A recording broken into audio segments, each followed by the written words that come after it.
The little things are the big things. In everything I realize in life, everybody's looking for the silver bullet. If I do that, the money starts pouring in. If I do that, it'll fix everything. Is there ever one thing that solves everything?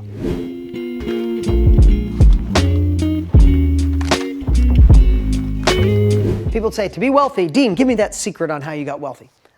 Want to know something? I am. How about that one? I am. These are the little things that added up, the compound effect. These are the little things that added up to the big things.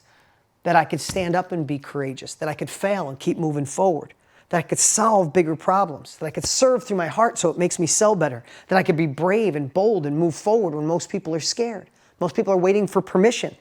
Most people focus on whose fault it is while I'm focused on what can I learn and how do I solve this problem. And the little things are the big things. Think about it. Your morning routine seems like a little thing.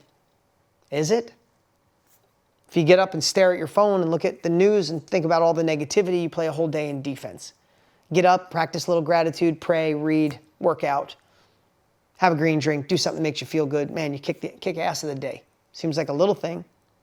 It's actually a big thing, isn't it? Right? Hang around with negative people in your life. Say, Michael Archer, dude, you're a dreamer, man. Come on, you should be happy with where you're at. You got all kinds of success. Why aren't you happy where you're at? Let that sink in for a couple months. It's a little thing.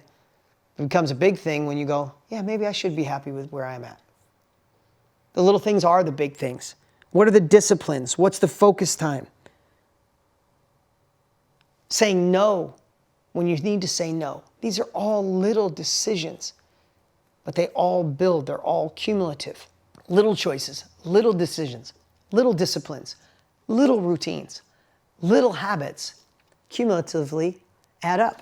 If you say, I'm just going to have this little habit of every time something goes sideways, I'm going to focus on how to solve it.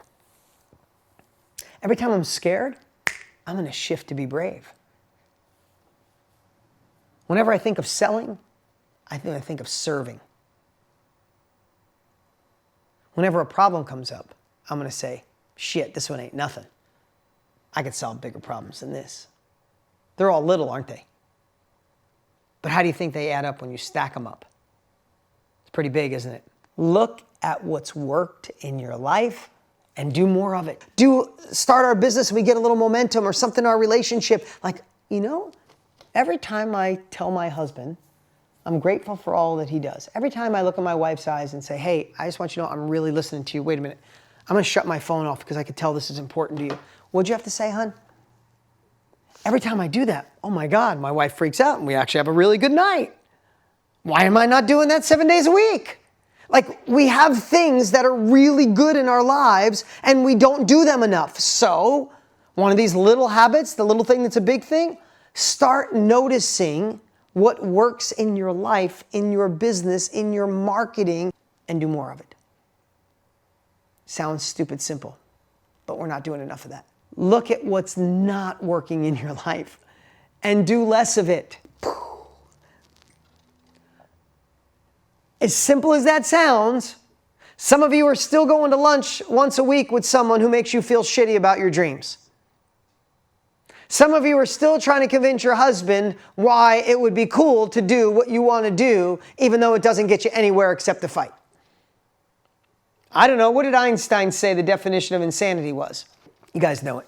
Same thing over and over, expecting a different result. If there is something you do that doesn't make you feel like the man or the woman you're supposed to be, if there's something you do that doesn't serve you, God, the universe, the success you want, if there's something you do that you're like, it just doesn't match with my values anymore, then here's my advice. Stop. Stop doing it. I know it sounds so simple. Even though that's simple, who knows? Raise your hand right now or put yes in the chat if you know you got to do this.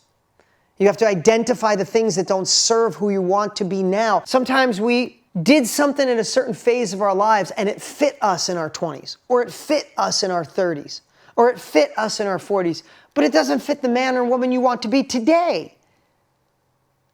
So we have to recognize that and just stop freaking doing it. All of us have habits. That's a fact. I wrote a book on habits. But it doesn't mean all of our habits serve us.